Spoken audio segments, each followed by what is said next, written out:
A very good afternoon. Thank you so much for watching UBC Lunchtime News today on the 23rd of March 2023.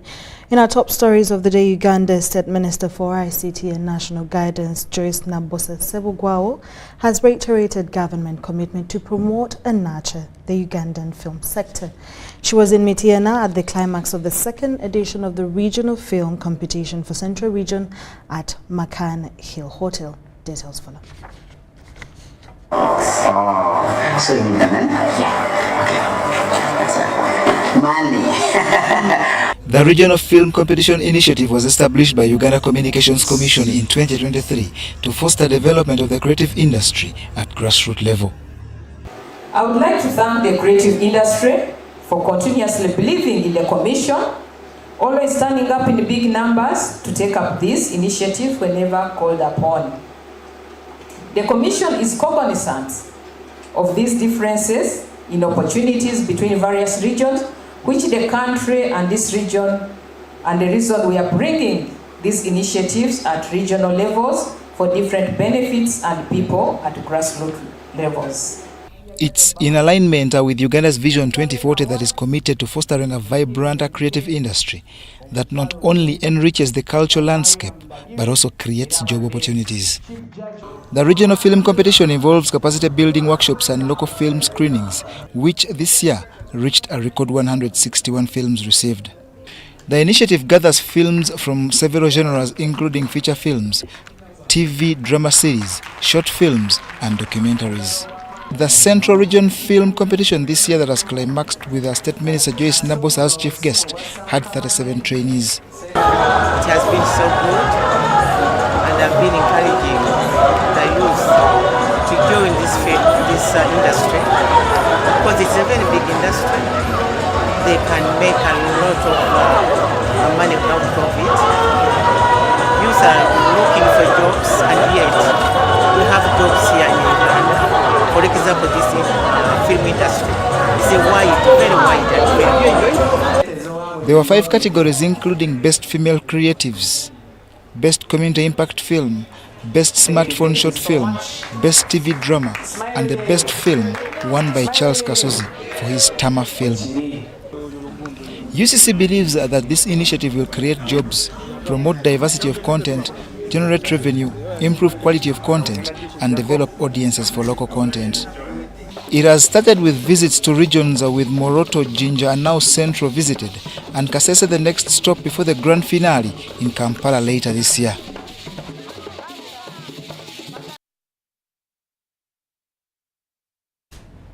The government of Uganda, through the Ministry of Finance, Planning and Economic Development, will purchase and distribute Braille audio and visual equipment for the visually impaired persons in schools across the country in the next financial year, 2024-2025, starting on the 1st of July 2024.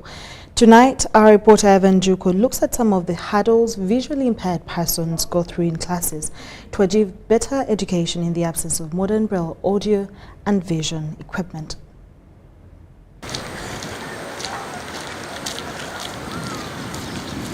Uganda has more than 5 million people with disabilities and physical handicap, of whom majority have visual and hearing impairments, thus face difficulty when it comes to communication.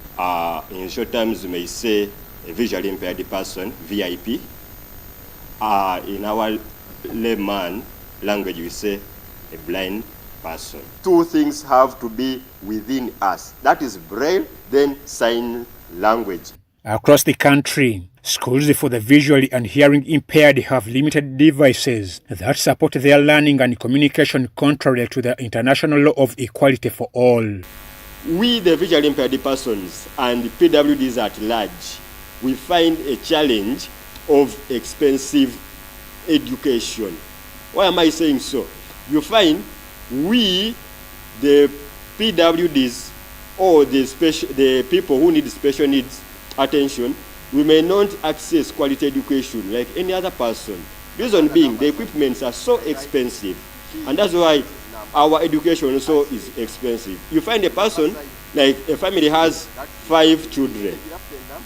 5 children, they are included 2 children with disabilities. All 5 children have to go to school, but they first take the other ones, leaving we with special needs at home, saying, you wait for the other ones to go, you will go later. So we are the last priority. Sadati Nambobi, hailing from Kokonjeru village in Buikwe district, also a student at Chambago University, is one of the visually impaired and uses a white cane for movement from one place to another, and sometimes suffers immensely. Up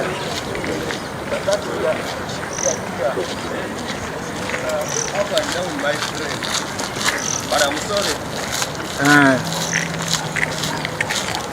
Because the disabled go through a lot of challenges, including discrimination and segregation, they want the government to help them in various ways, including reviewing the Traffic and Regulation Act for road users and empowerment. We have found that even the traffic itself, and this I call the government, to put a policy or implement a policy that, according to our Disability Act of 2006, as well as other acts and other international laws or policies, to see that we get really affordable traffic rules and regulations.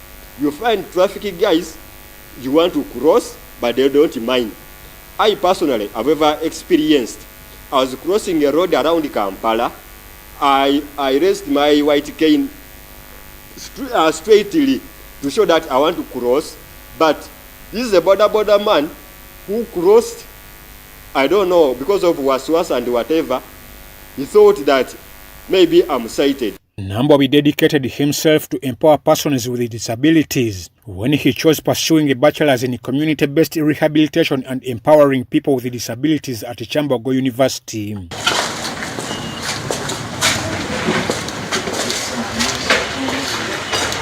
The university's management gave him a hand-frame or slate machine and a modernized Parkins braille machine to ease his learning. This is how we lie a paper on a hand frame. And then before it was like this, and now we opened like this, and now we are placing a paper like this. You measure it accordingly to see that you don't have any mess. So now we are going to braille right now. As I told you before, we hold a stylus like this, and now we're going to braille something here. So far, we can write anything using these 6 dots. So matter of knowing how many numbers make a letter. Oh, and letter is made out of how many numbers. Writing your name, we are going to begin again with the way we wrote on the other one, with dot 6 as a capital M, M like that, R like that, and then a full stop, a space. Then Juko, double J, J, J. Then U, then K, O.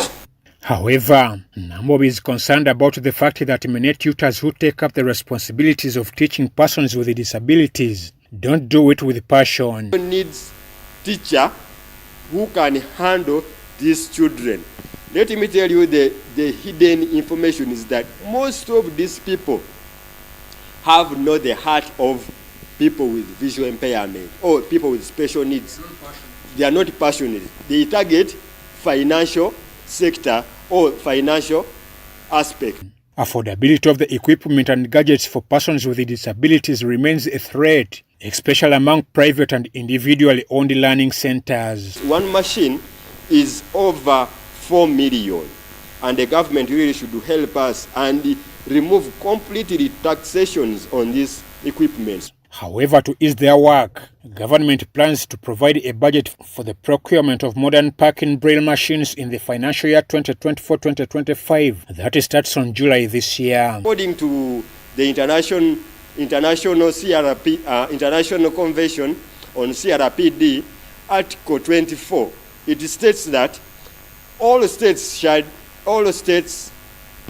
shall provide quality education for all learners. So that's why the government also, if it has come, it looked into that article adding to its laws and policies. Although people with disabilities are often discriminated and denied parenthood, Nambobi is grateful for his parents for taking care of him. You can't know the total number of visually impaired people in Uganda. So we just use guesswork, and even in our community we don't know the total number of visually impaired people or visually impaired students we have.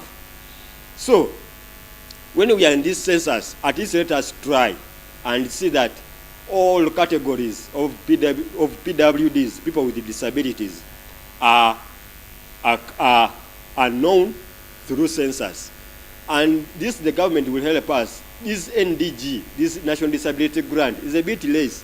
If the government gets to know that the PWDs are many, then the National Disability Grant will be increased. More experiences with the people suffering from visual impairments will come in our next episode. I'm Ivan Juko for UBC. Thank you so much, Ivan Juko. In the recent reshuffle by President Yoweri Kaguta Museveni Tibuhaburwa, the Ministry of ICT maintained its ministerial leadership with Dr. Chris Baryomunsi as Cabinet Minister and Joyce Bugwawo and Godfrey Kabyanga as State Ministers. Kabyanga has committed to steering the mandate of digital transformation and development, as stated during his meeting with Urban Council speakers of the Western Region at an annual general meeting held in Kasese. In the meeting, the leaders highlight the need to enhance local leaders' salaries and unnecessary taxes. Ivan Kawa reports.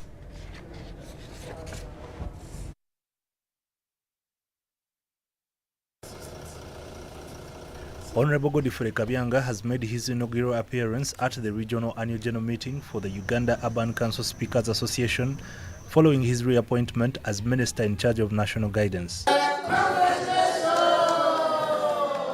He received the news of his appointment while on recess, assessing and monitoring government programs in Kasese district. Programs like PDM, programs like the NIRA, registration which is coming up, programs like the population census which is on 9th of May, and then parish development model, and obviously the NRM registration.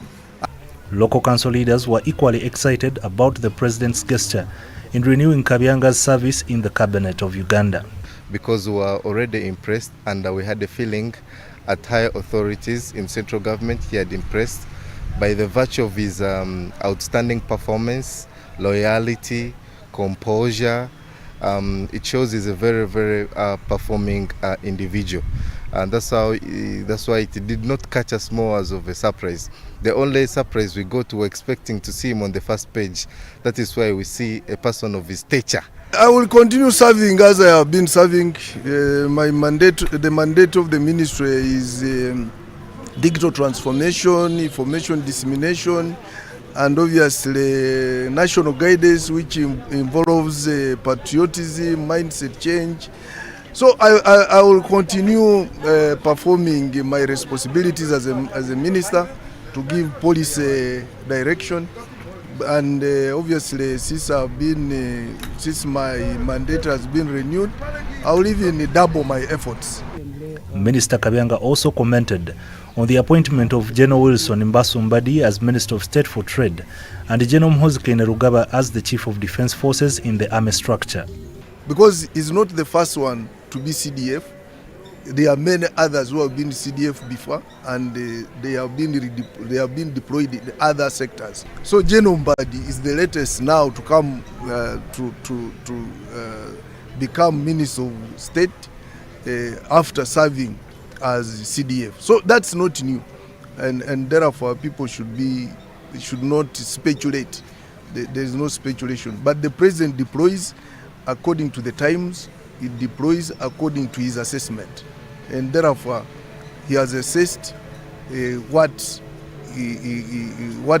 he wants the country to go, and he thinks where he has placed us is where we can do better.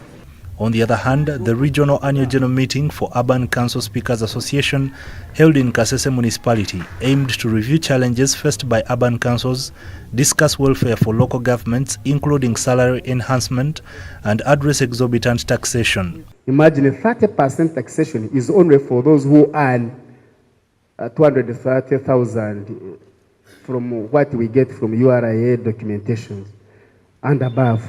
But to our surprise, then why tax some of our people who earn 30,000 per 2 months? The issue of taxation, we have talked about it even when I was on UAAU, Uruga, Amical. We have talked about taxation, but nobody is listening to us. Minister of Finance is not listening to us. They say that is the policy. But the whole thing is that tax bill which decides who should be taxed and or not. But please, you keep pushing. We shall also keep receiving and also pushing at our levels. The leaders also requested consideration for participation in the Chankwanzi retreats. We want to equip ourselves and our colleagues with the national ideology and the party ideology, to be precise. The head teachers, they are going there. I think next will be now local government, since you have started demanding for it. I will give a report to the Minister of Local Government. We shall work with the Minister of Presidency and Nali, and we raise the issue even to the President to see whether the speakers and mayors, I think speakers, mayors and town clerks can also go to Changwanzi for 2 weeks or one, so that we can give you national ideology and we can also give you party ideology. The regional annual general meeting comprised speakers, deputy speakers and town clerks from urban councils of the Western region. Ivan Kahwa, UBC News in Kasese district. Now, Harriet Sully, an NRM mobilizer, has convened a gathering with members of the trust group in Rebigaga Village, Kakumino district, aimed at alleviating, poverty and fostering community development. The trust group, established 6 months ago, operates on a unique model where individuals contribute monthly funds for investments in income-generating activities of their choice. During her visit to the home of Robert Subiri, the group collected over 6 million shillings, marking a significant milestone in their journey towards self-sufficiency. And now people are not scared of these, the loans people have been giving. Instead, they come and join this one. The next day, your name shall be read and you'll come here to pick your money. Even the next month like this, another person will get. The other month, another person like that. So people are no longer believing in loans, these community-based loans. Even some are no longer going to the bank. Now, like today, the person they have given money today has received 6 million. Parish development model is giving us 1 million. Harriet Sully expressed her delight in witnessing tangible progress in the community's economic empowerment efforts. Some of our people are not yet at it. They are not yet at it. Why? Some people, when they hear about community mobilization or community development, some people tend to scare away. Some people think that these people are coming to give loans, and after which they will go and arrest them. Sully emphasized her commitment to guiding community members towards sustainable income-generating activities rather than merely rallying support for the NRM party. The trust group's model of operation involves collecting funds generated from the sale of agricultural produce. Each member receives a portion of the consolidated fund, enabling those without income-generating activities to kickstart their projects. The message I have to my members, it is working hard and putting much effort in the thing that we are in. So, and another message is being together and trust each other, as our group is called Trust Agency. This innovative approach has garnered widespread support and participation, leading to tangible development outcomes within the community. Sudat Kaye and Robert Boita, UBC News.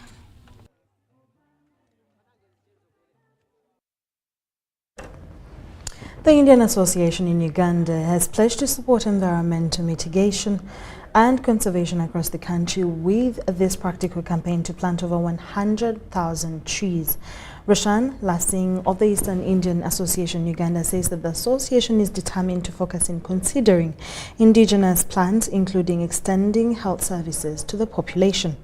The Indian community today joined in big numbers to celebrate the Holi Festival 2024, and the function was held in Kampala at Kampala Parents School in Kampala district. Celebration of happiness, and you can't enjoy happiness all alone. You have to share the happiness in the society with your brothers, sisters, neighbors, friends, even with enemies. So be a good human being and contribute to the society, because this society where we are existing today Uganda is my society where I am living. We are earning from here. So our responsibility that we have to contribute back to the society, and we have to make sure that the society is growing, society is happy. We share our wealth, we share our profits, we share our happiness, we share together. And as an Indian businessman or a businessman in the society, we should support the government in increasing the revenue in form of paying regular honest taxes. We are a family. Now, East India Cultural Association was set up with an objective of bringing humanity together and giving a good service to the society. In the form of CSR, we do, we go to the villages, we do a free medical checkups, we give free medicines. Now we are planning of planting hundreds and thousands of trees in entire Uganda to bring the adverse effect of global warming. Now this Holi festival we have selected, why? Because Holi is a symbol of victory of truth over evil. India, when we talk about India, it's especially about culture, because we have different regions, we have different states. So we have Rajasthani folk dance, we have Maharashtrian Marathi Lavani, we have Gujarati Garba, we have Punjabi folk. So it's all about celebrating different cultures, and all people gather especially in Holi, because Holi is one of the favorite festivals for all the Indians. So I'm really excited to celebrate Holi now in Uganda with the people in Uganda. So let's see how it's going to be Indian people celebrating Holi in Uganda. I'm very happy to be here. Uganda is a beautiful country. People are so beautiful, people are so good. Hospitality is amazing, and we have brothers like them. Composer and singers from Bollywood, we compose and sing many Bollywood songs, and so we're going to play tomorrow our songs, and we're excited to.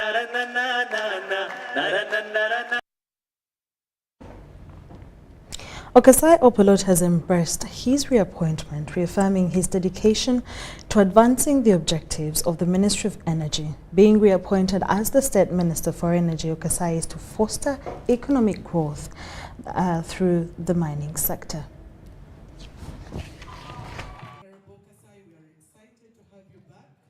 President Museveni has reappointed Okasai Opolot as Minister of State for Energy. In his new term, the minister is to focus on economic development and gender equality. I would wish to thank His Excellency for actually recognizing and trusting the people in the Ministry of Energy and Mineral Development. The two attaining full ministerial positions and then retaining me here. That is a trust that has actually being shown to us as a sector.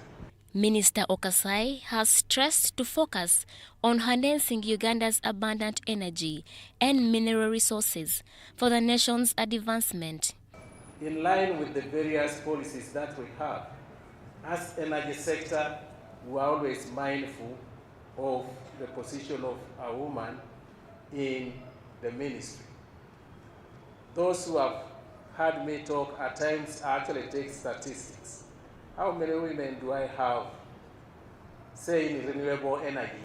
Relatedly, the Energy Ministry Permanent Secretary, Batebe Irene Pauline, at belated International Women's Day celebrations at the Ministry of Energy and Mineral Development headquarters, emphasized the importance of skilling women. We are working to set up mineral markets because we are aware that the women are not getting value for their product. They work so hard, but also the men. They work so hard, but in between there are several middlemen, and we must ensure that they can access the market directly without going through middlemen. Continue to put in place policies to ensure that that is supported beyond the ministry's efforts. Dr. Maggie Kigozi, an entrepreneur, urged employees to exhibit the sentiment of integrity in their line of duty. Integrity. Don't lose your job because of some small mishaps with somebody offering you 1 million shillings and you lose a job that will feed you and your family for the next 20 years. Corruption. Integrity, absolutely key. Okasai Opoloti's reappointment signifies a continuation of the government's commitment to fostering economic development and gender equality. Irene Faith Nantongo, Mary Namokose, UBC News. Government has commended the role of SACCOs towards fighting poverty in homes, which have reduced home-based violence due to financial inclusion. Take a look as John Van Sentemwan Collins report. Shema resident District Commissioner Pulkeria Mohindo says SACCOs have equipped people with financial literacy and independence, which has reduced crime and violence cases caused by poverty. As government, we are fighting poverty from families, and this is being done actually by the SACCOs. Because who are the members of the SACCOs? It is the common person. Mohindo was officiating the members' general meeting for Bugonji SACCO, held at the SACCO main hall in Bugonji Shema district. The chairman board of directors Bugonji SACCO, Ronald Tumusime, says 75% of SACCO members are peasants, mainly majoring in agriculture, and they have made sure that everyone is engaged to acquire finances as loans and other packages to fight poverty. The role of this SACCO is very big in terms of farming and business. 75% of our members are farmers. They sell matoke, they sell coffee, they sell cows, they trade in cows, and they get loans from our SACCO. And we give them instant loans without limit even, depending on the capacity of every individual. And they pay in time. So we find that when we give them money, they go and invest it and make profits and come back and pay back to us. Bugonji SACCO is now determined to address the issue of women and youth who often fail to access loans due to lack of collateral.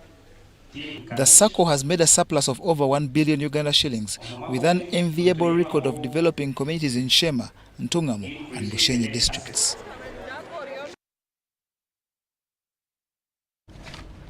Thank you so much for watching UBC Lunchtime News. My name is Sharon Kyomugisha. Stay tuned for more programming coming your way.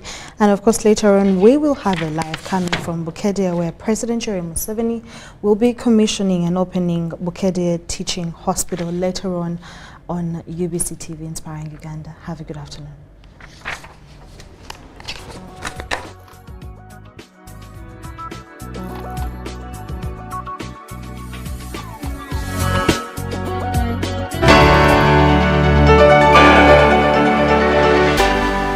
UBC Inspire.